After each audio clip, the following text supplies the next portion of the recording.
January 19th, 1945. Low clouds hung over the Belgian countryside near Melsbroek. The morning air was still, cold and heavy with tension. 4 days earlier, the Royal Air Force's No. 616 Squadron had received new orders. Take the Gloster Meteor F-3, Britain's first operational jet fighter, to the continent. This would be the first deployment of Allied jet power to the European theatre. Flight Lieutenant Richard Hurst adjusted his oxygen mask as he taxied the gleaming white Meteor to the end of the runway.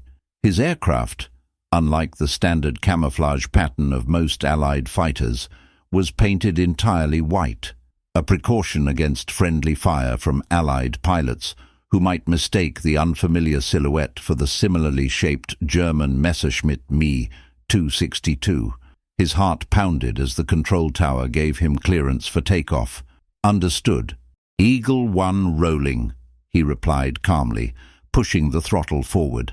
The twin Rolls-Royce Derwent turbojets spooled up with their distinctive high-pitched whine, fundamentally different from the guttural roar of piston engines that had dominated the skies since the dawn of aerial warfare. Hurst felt the surge of acceleration press him back into his seat as the Meteor gathered speed, its nose lifting gracefully off the concrete runway. At 140 mph, the sleek fighter broke contact with the ground, climbing into the winter sky with an authority no propeller-driven aircraft could match. Behind him, 3 more Meteors followed in sequence, their white fuselages stark against the grey backdrop. These were not test pilots or experimental units. These were operational RAF combat pilots taking the world's first Allied jet fighter into harm's way. Their mission: armed reconnaissance over territory still contested by a desperate but technically sophisticated enemy. As Hurst's formation climbed to 15,000 feet, he switched to the designated tactical frequency. Eagle flight established, heading 090, climbing to Angels 20. The response came back immediately with a warning. German jets had been spotted that morning, headed west from their airfield at Rainer Hopsten. Hauptmann Erich Hohagen, one of the Luftwaffe's experienced Me-262 pilots, was believed to be leading the patrol. The moment that aviation theorists had long speculated about was approaching. The world's first jet versus jet encounter was now possible. Hurst tightened his grip on the control column. The Meteor, with its conventional straight wings, handled beautifully, but intelligence suggested the swept-wing German Me-262 held a speed advantage of nearly 50 mph. What might happen if they encountered each other remained an untested question that would soon be answered in the skies over Europe. The technology gap between conventional and jet-powered flight had been years in the making. In Germany, Willy Messerschmitt's team had produced the world's first operational jet fighter with the Me-262, which entered limited service in April 1944. The swept-wing design and twin Jumo 004 turbojets gave the aircraft a top speed of 540 mph, a devastating advantage over Allied piston engine fighters typically limited to 400 mph. Across the Channel, British engineers at Gloster Aircraft Company had been developing their own jet fighter since 1940, working alongside Frank Whittle's groundbreaking turbojet engine designs. Their Meteor made its first operational flight on July 27, 1944, but with a crucial restriction. No Meteor was permitted to fly over enemy territory for fear that its revolutionary technology might be captured. This standoff created a peculiar situation. 2 revolutionary aircraft, representing the future of aerial combat, were operational simultaneously but were not encountering each other. By January 1945, this was about to change. Major Hans Guido Muttke of Jagdgeschwader 7, the Luftwaffe's dedicated jet fighter wing, understood the technical limitations of his Me-262 better than most. The aircraft was a marvel in straight-line speed, but suffered from critical vulnerabilities. The Jumo engines required delicate handling. Throttle adjustments had to be made gradually, taking up to 20 seconds to accelerate from idle to full power. Too rapid an adjustment could cause catastrophic engine fires. The Me-262 is not forgiving, Mutka had told his fellow pilots during a briefing at their forward airbase. It is like riding a tiger. You must respect its nature or it will kill you. The 262's engines typically lasted only 10 to 25 hours before requiring complete replacement, and the specialized materials needed for their production had become increasingly scarce as Allied bombing severed German supply lines. When damaged, the engines couldn't be repaired in the field. Even more concerning for pilots was the aircraft's vulnerability during takeoff and landing, when its slow acceleration made it an easy target for roving Allied fighters. As Allied forces advanced deeper into Germany, Mutka and the other Me-262 pilots faced a sobering reality. Their technological advantage was being neutralized by dwindling resources, limited fuel, and inexperienced replacement pilots. The appearance of the Meteor added another troubling variable to an already precarious equation. For the Meteor pilots, the fatal flaw was different: inexperience with jet combat tactics. How would their straight-wing design match up against the swept wings of the Me-262 in high-speed engagements? Would conventional fighter tactics work at these unprecedented velocities, or would entirely new approaches be required? Most critically, they operated under strict orders not to venture east of Eindhoven, limiting their operational range and opportunities for engagement. Both sides were about to discover answers to these questions in the ultimate testing ground of aerial combat, where technological theory would collide with battlefield reality. February 25, 1945. The briefing room at Gilserijen Air Base in the Netherlands was unusually quiet as squadron leader William Crawford outlined his unauthorized proposal to the assembled Meteor pilots of No. 616 Squadron. Just a month earlier, they had relocated from Melsbroek to this forward position, closer to German territory. "Gentlemen, we've been patrolling these same sectors for weeks without a single engagement with German jets," Crawford said, pointing to the map of their permitted operational area. "Meanwhile, intelligence reports Me-262s are striking Allied bomber formations with impunity just 20 miles east of our boundary line." Crawford's finger traced a bold line eastward, well beyond the Eindhoven restriction imposed by RAF High Command. "I'm proposing a modification to our standard patrol route. We'll maintain official radio contact, reporting positions within our authorized zone, but actually extend our patrol to this area here, where Me-262s have been observed returning to their bases near Rhine and Hopston." The room remained silent as the implications sank in. What Crawford was suggesting wasn't merely bending the rules, it was direct insubordination that could end careers. But behind the concerned expressions was something else: determination. These pilots had been flying the Meteor for months without the opportunity to test it against its German counterpart. "Sir, if we're caught, that's a court-martial," said Flying Officer James Terrence, the youngest pilot in the squadron. Crawford nodded solemnly. "I'm not ordering anyone to participate. This is strictly volunteer. I'll take full responsibility if we're discovered." One by one, the pilots volunteered, until all 12 Meteor pilots had committed to the plan. "There's another matter," Crawford continued. "Our standard pursuit tactics won't work against aircraft faster than our own. The 262 can outrun us in level flight. We need a new approach." For the next 3 hours, the pilots developed their strategy. The Meteors would fly in flights of 4 aircraft at staggered altitudes of 20,000, 25,000 and 30,000 feet. Rather than chase the German jets head-on, they would position themselves along likely return routes, using the superior reliability of their Rolls-Royce engines to maintain station for extended periods, waiting for the Me-262s to pass beneath them, low on fuel after their missions. "We'll have one critical advantage," Crawford explained, tapping a technical diagram of the Me-262. "Their engines take nearly 20 seconds to spool up to full power from idle. If we catch them at lower speeds or during their landing approach, they're vulnerable."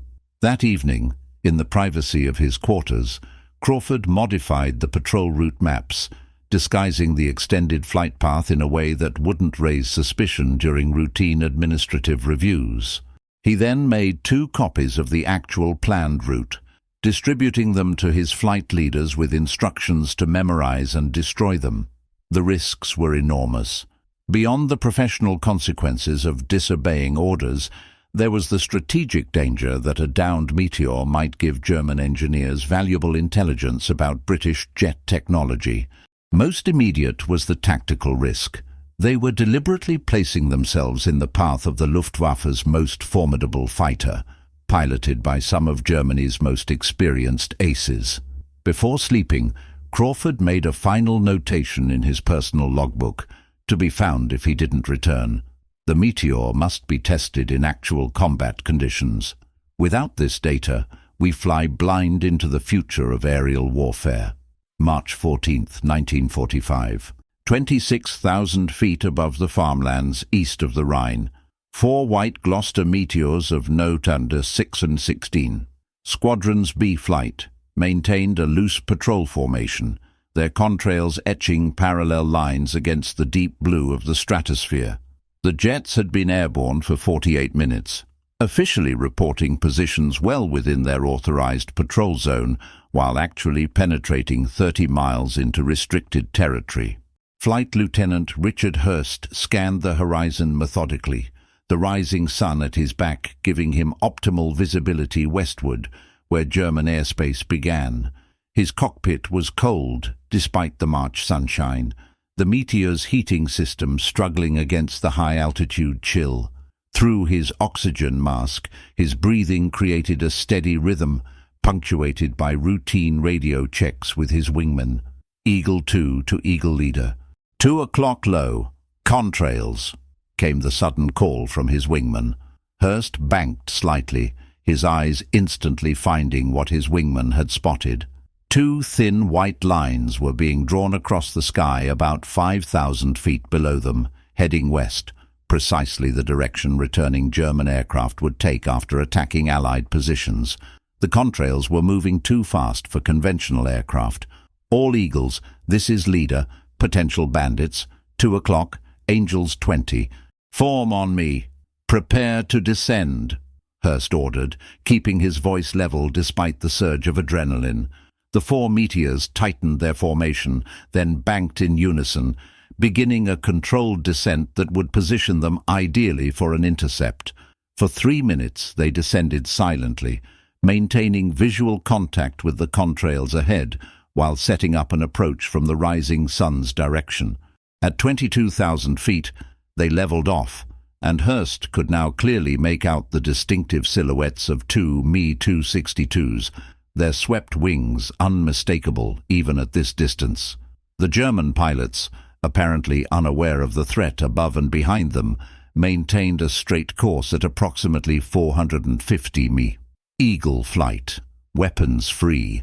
Execute sunburst on my mark. The maneuver they were about to attempt had never been performed in actual combat, a coordinated high-speed diving attack specifically designed for jet aircraft.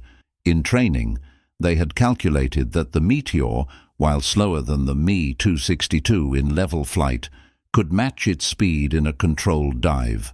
3, 2, 1, execute! The 4 Meteors broke formation with practiced precision, each aircraft entering a different angle of dive, creating a 3-dimensional net around the German jets, leaving them no single direction to flee.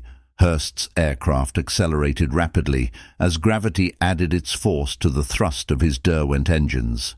The airspeed indicator climbed past 500 mph, approaching the Meteor's structural limits. The German pilots reacted immediately, the lead Me-262 braking hard right while igniting its engines to full power, black smoke briefly trailing from its nacelles as the Jumo turbojets surged. The second pilot chose a diving escape, trading altitude for speed. Hauptmann Erich Hohagen, flying the lead German jet, recognized the impossible situation instantly. His Me-262 could outrun the British jets, but not before they closed to firing range. His wingman's diving escape was textbook, but left Hohagen isolated. With split-second calculation born of hundreds of combat missions, he made the counterintuitive choice. He cut power and pulled into a tight climbing turn. The maneuver, impossible for aircraft traveling at the speeds they had been maintaining, caught the Meteor pilots by surprise. As the Me-262 rapidly decelerated, Hurst and his wingman shot past their target, unable to bring their guns to bear. The two trailing Meteors adjusted their approach, but Hohagen's Me-262 was now in a vertical climb, trading speed for altitude in a gambit few pilots would attempt. At the apex of his climb, with his aircraft nearly stalled, Hohagen rolled inverted and pulled through, reversing direction completely. His engines, now carefully spooled back to power, pushed him into a shallow dive, accelerating away from the confused British formation. The aerial ballet lasted less than 40 seconds from first engagement to disengagement. Not a single shot had been fired, yet more had been learned about jet combat tactics in those moments than in months of theoretical training. For 20 miles, the Meteors attempted to pursue the escaping Me-262s, but the German advantage in level speed proved decisive. Reluctantly, Hurst ordered his flight to break off, Eagle leader to flight. Return to base, standard patrol route. That evening, as the pilots debriefed the encounter, their disappointment at failing to score the RAF's first jet-versus-jet victory was tempered by professional admiration for the German pilot's defensive flying. He knew exactly what to do, Hurst admitted. The 262 can't turn with us at speed, so he deliberately sacrificed his speed advantage to exploit his maneuverability at lower velocities, then used his superior acceleration to escape once clear. Crawford nodded. And we've learned that diving from above negates their speed advantage. Next time, we'll modify our approach, coming in at a shallower angle to maintain engagement time. What none of them knew was that at that same moment, 70 miles away, Hohagen was conducting his own debriefing with his Jagdgeschwader 7 squadron, drawing similar conclusions about the encounter. The brief, shotless engagement had given both sides critical insights that would reshape aerial combat tactics for the coming jet age. April 16, 1945. 3 flights of white-painted Gloster Meteors from No. 616 Squadron formed up over the airfield at Gilzer-Ryan. 4 weeks had passed since the squadron's first verified encounter with Me-262s, and the air war had evolved rapidly. Following that initial engagement, Squadron Leader Crawford had formally submitted his findings to RAF Tactical Air Command, leading to an unexpected reversal of policy. The restriction limiting Meteor operations to west of Eindhoven had been officially lifted on April 2nd. The White Jets were now authorized, indeed encouraged, to hunt for their German counterparts over enemy territory. This morning's mission would take them directly to Rheinhopsten Airfield, the main operating base of Jagdgeschwader 7, the Luftwaffe's dedicated Me-262 unit. The mission briefing had included intelligence that would have been unthinkable just months earlier.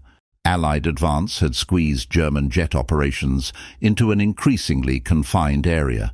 Fuel shortages had limited Me-262 sorties to critical defensive missions only. Most significantly, analysis of recent encounters had revealed that the feared German jets, while technologically advanced, were plagued by practical limitations that skilled tactics could exploit. Flight Lieutenant Richard Hurst led the central formation, his aircraft now bearing 4 small victory marks beneath the cockpit, testament to the effectiveness of the new tactics the squadron had developed. In the past 2 weeks alone, No. 616 Squadron had claimed 6 Me-262s destroyed for the loss of just 1 Meteor. 2 of those victories belonged to Hurst himself. Eagle leader to control. Formation complete. Heading 090, Angels 15, Hurst reported, receiving immediate clearance to proceed. The 12 Meteors headed east at 15,000 feet, their Rolls-Royce Derwent engines performing flawlessly. By now, each pilot had logged over 100 hours on the jet, transforming what had been experimental tactics into refined combat doctrine. The squadron had learned to work in coordinated high-altitude brackets, to approach with the sun at their backs, and to force the German jets into energy-depleting maneuvers that negated their speed advantage. Approaching Rainer Hopston, the formation split as planned, with 4 aircraft climbing to 25,000 feet as high cover, while 4 descended to 8,000 feet to serve as spotters for returning German jets. Hurst's central flight maintained 15,000 feet, ready to respond to sightings from either group. The radio crackled with the tense voice of Flying Officer Peterson from the low group. Eagle 7 to leader.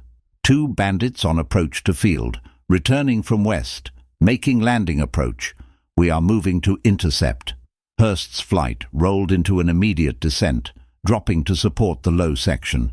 Below, Peterson's flight had spotted 2 Me-262s returning from a mission, their engines throttled back as they set up for landing, the most vulnerable moment in the jet's operation cycle.